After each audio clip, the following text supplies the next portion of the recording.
Good morning, this is John from Clock Repairs Merseyside again. Right, I'm going to start on this skeleton clock today. I'm going to actually start taking it to pieces just to get an idea of what quote we can give for this.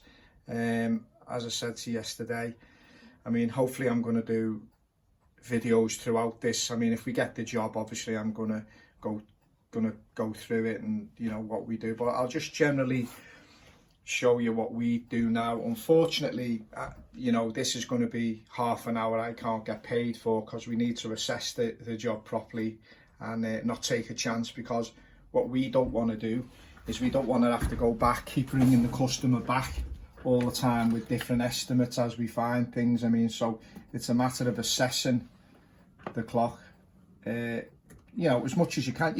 It can't be perfect, obviously, because, you know, there is things that you're going to discover as you do go along, but you know, you've got to try and do your best. Okay, as I can see, first thing I'm going to note, someone has glued these hands on, so there you have it. That's you know, that's a thing that's to be taken into consideration. Right, let's get the clock off this base. Pendulum seems okay. It's really not in, being honest with you, from what I'm seeing up to now, it's not really in great shape at all, to be fair. But anyway, let's see what we come up with. Yeah, it's very poor, isn't it?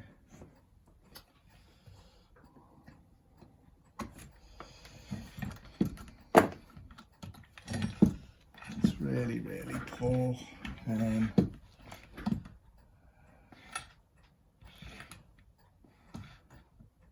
You notice on this as well, this particular clock, there's actually no, you know, where your back cock would be on the back of your clock movements, and then obviously you'd be able to insert so there's actually no adjustments of the pallet, if you like, but it seems to be okay. But it's something that's worth noting.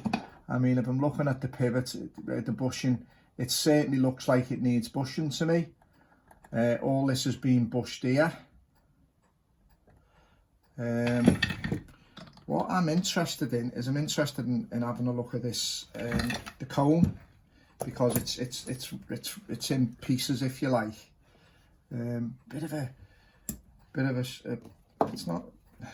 it's not being well thought out, really, to be honest. I mean, maybe it was different on its original base, but I don't know so much. I mean, I'd have probably, being honest, I'd have probably wouldn't have went all the way through this base. I'd have just kept it on its original base here, and I'd have made sure it was secure on that, and then I'd have sort of obviously screwed this round base to that underneath. Obviously that's the way I personally would have done it, and then it's a matter of just undoing the two screws, and it's as it is. But this is difficult. It's a bit I mean, all I'm actually doing here is I'm putting a screwdriver in and just trying to turn this nut off this, whatever it is. It looks like it's nearly off now. It's very poor, that. I mean, that's got to be improved. I feel the way I'm going to go, if I'm honest, we have sheets of, you know, heavy old brass. I'm gonna cut one of them to sort of size, and have that in the middle. I'm gonna try and, you know, get the customer to, you know, let us do what we should do, let us restore it correctly, you know, so it looks better. I mean, obviously the dome's missing now, and there's obviously the original base is missing now. So I mean, if we do it, you know, we do it right, I mean, we're not going to detract from anything really on the clock that much. I mean, that hasn't already been detracted, so that's where I'm at with that. So, you know, we can only make it better. I think it's off, yeah. So there it is. It's really It's really a bit of a poor job. I mean, whether the customer's done this, who knows? I mean, he's oiling things and he's doing this, so maybe he has. But there's the original base. I don't know what that says on there. J Waters, David, clock 2015. So 2015. So yeah. So obviously, I don't know. Where's the other piece? I'm trying to keep in shot here, as you can imagine. Okay, right, obviously, if you're going to do this type of thing yourself, you need to make sure your spring is wound down. But pretty much, you know, it is what it is. I think what I'm going to do, I'm just going to get a couple of stands.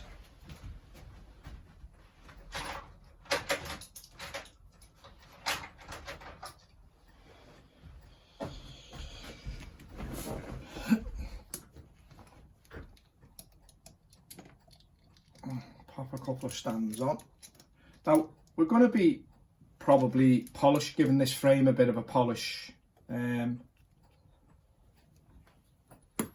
So, you know, now we don't over tighten the stands on them, we just sort of knit them up sort of tight, and if we feel they're going to make any marks, here's a sign that the movement has been handmade, that the thickness is different on this side.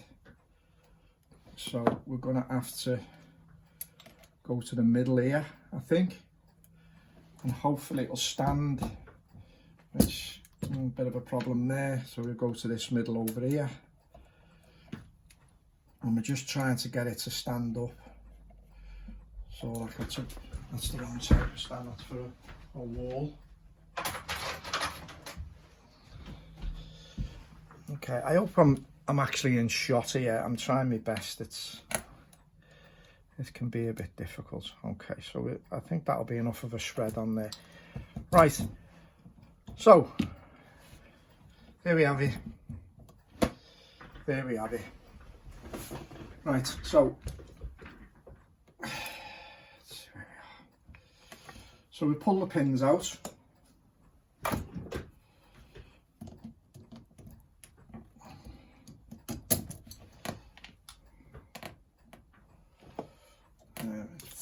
It's very rough. It's been really, you know,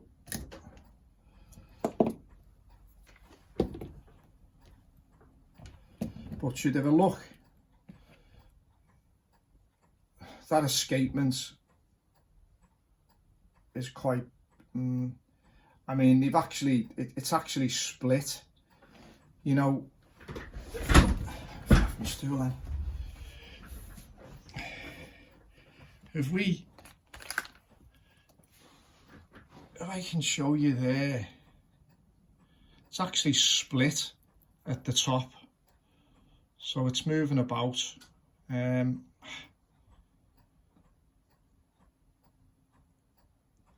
That's going to be a real problem. I mean,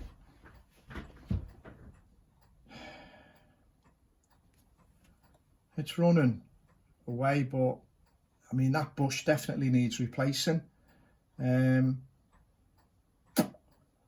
Very weak point there. There's a hole right through the centre there.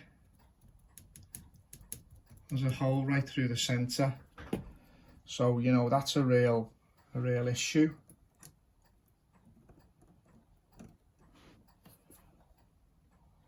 That could need bushing there.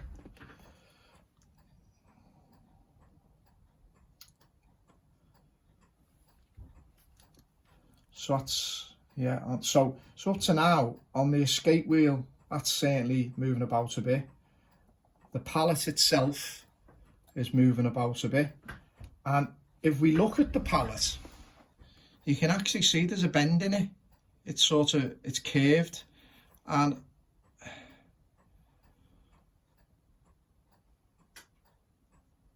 right, so looking at what we do, do you know what I'm going to do? I'm going to get rid of this cable, because it's you know, it's nasty stuff, isn't it? I always absolutely hate it when I see this stuff. It's a real, God, it's such a, in my opinion, it's such a bad job. I mean, it's not thought out at all, is it? I mean, let's face a few facts here. I mean, this is just really poor stuff, isn't it? God, you'd never...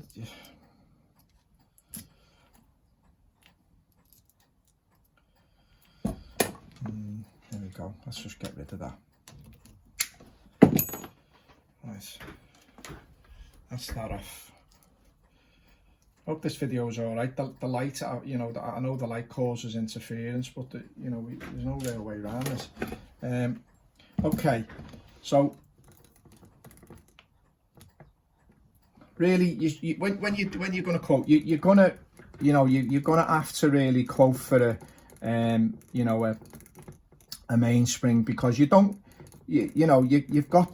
I mean, when in this situation now, we're at the stage where we can, you know, we're saying to ourselves, well, it needs a spring. Now, if we found the spring to be okay, we'd be honest about that, and we'd deduct that amount of money away from the job, and that's fact. I mean, it's often we'll, you know, we have to, because of our time constraint, we have to sort of say, we have to err on the side of caution, because I really don't want to be ringing a customer up and saying, look, you know, we found this and there's this. I mean, it's nothing worse than that. I mean, you know, when my card and stuff, and you take it to someone, and I take it to a certain person now because I trust them 100%, but sometimes, you know, you take it to someone and they're ringing you up, you know, a couple of times, and there's, you know, £100 being added there, 50 quid being added there, and to me, you know, I'm not into all that. Right, now, first thing I'm noticing, we're getting a bit of movement there. That's no problem. It's running away if we apply a bit of pressure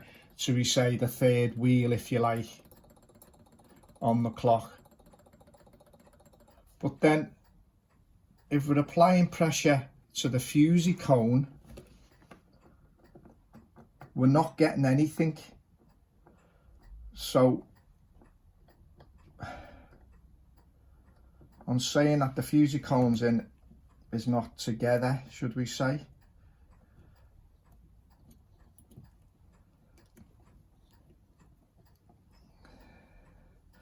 Do you know, let's just take it, we just whip it to pieces, just to try and get some plan of what's happening. I mean, I know this is quite long-winded, but I'd sooner spend this 30 minutes trying to fact find before we give a customer a quote, and then we find we have got more of a problem. I've just noticed as well that the spring that locks your fusee cone off, I'll call it that locks the fusee cone off, so that you don't overwind, so that when you've got chains on and things, you don't snap the chain, has not got a spring on it.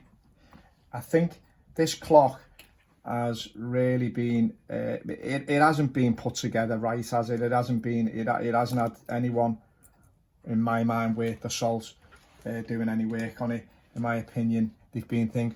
Also, if we notice there, I don't know whether, so there's something seems to be missing here as well, and I don't know whether it was a post, because there's nothing on the other side. It's quite poor. It's quite poor. But I'm going to be, unfortunately, very blunt with the customer, and I'm going to, you know, say it as it is, really. The fusee cone, yeah, again, it's down to, if we look at the cone, it's down to cowboy stuff again. I mean, that should be a screw in there, but instead they've put a pin in, so the cone's not going together properly. It's again,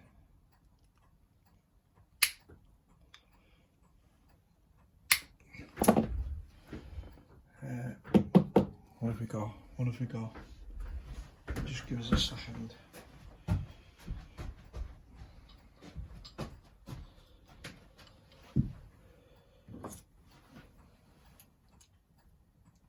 I'm doing these videos on the fly, as you can imagine, so I'm trying to, yeah, I mean,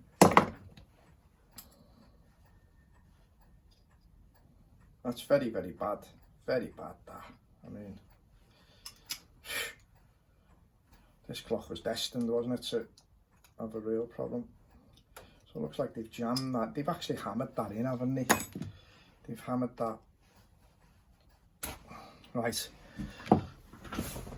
That's to just pretty much drag it off. Right, so there's the cone, and right, there's our spring there. So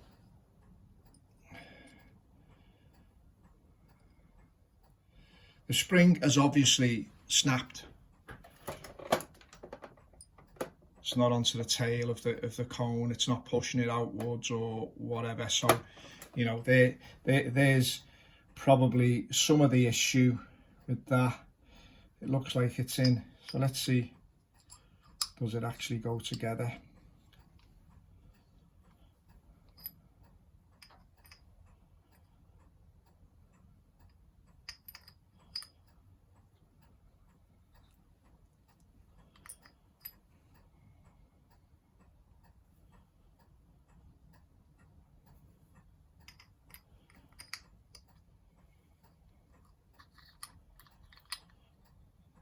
Okay, again, if we look here, the cone's not going to go down properly because someone has not took the top of that pin off. You know, so it's not going to sit on. It's not going to sit on. I don't think these customers are gonna go for this because I mean, the work is extensive, and I mean, it really is extensive. I mean, you know, we've got washers on here where the cylinder was. This is the problem of people who don't have any idea really about what they're doing. You know, clockmaking, I mean, as much if you know, if you've got some good whereabouts and you're trained by the right people, I mean, or you know, you gain your experience properly, I mean, there's no problem. You can do the jobs. You know, you pay attention to detail. But this is just abuse, isn't it? It's absolute abuse. I mean, it's extensive work. I mean, and you could still get into hot water with it because, you know, there's a lot of unknowns here. I mean, we don't know. I mean, but reality, if I just put that in there,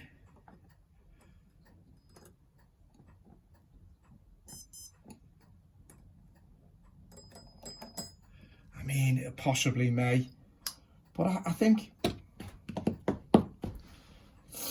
it's going to be it's going to be a lot of money. I mean, if we just have a quick look at the spring. Wow, I mean, the spring's not on properly. The whole scenario. What a shame. What a shame. A clock that's actually, it's been heavily abused. Absolutely heavily abused.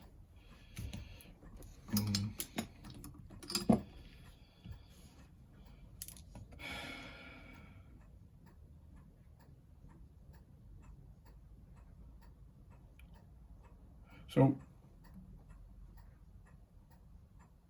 that goes. So there's a spring at the top here, which I think, oh yeah, okay, that goes down to there. Yeah, sorry. So that spring is there then.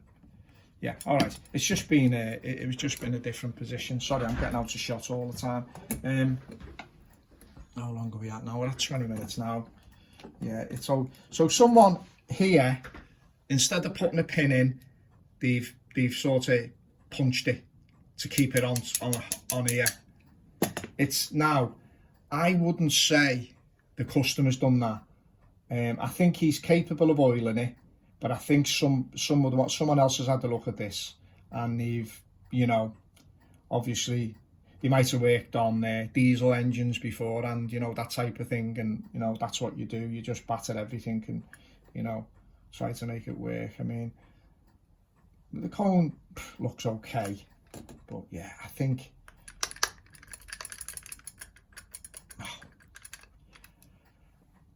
know, I think I don't think. I think we're going to need a lot of money for us to carry on with that. I mean, it's really abused, really. And as I say, this is the reason why to spend this 30 minutes now doing this. I mean, it's probably going to be more near an hour by the time we get it back together. But you know, this is the thing. I mean, you don't want to not do this, because if you do, you're going to get yourself into hot water, and then you'll get yourself a bad reputation, because, you know, and the unfortunate thing about that is we'll get the bad reputation when realistically it's the previous clock repairer. Well, I wouldn't call them that, actually. It's the previous person who's been doing what they're doing has actually created a world of problems, when probably the clock was, you know, it was perfectly serviceable. You know, we could have done the work no problem, and had a really great result and made a really good job. It made it look absolutely beautiful again, albeit in the wrong dome, but you know, it would have looked great, and that's it. But I don't think I think this clock may have had its day, and that's my opinion up to now, because we could open a can of worms with it. And we still could. I mean, we could carry on with this now, and we could get the customer could accept the quote, but we could still end up in hot water again. And the thing for us is that we don't charge people. Then we just, if we're not successful, we don't charge. We've always done that, because we're quite confident that when we do start something, we're going to get it, and we're going to get it done, and we're going to get it right. But I don't know with this one somehow. It's too much of abuse. Anyway, John from Clock Repairs Merseyside. Have a great day. I'm going to now get on with my normal day. Steve should be in any second now, so that's when the work will start in earnest. Anyway, have a great day. Thank you.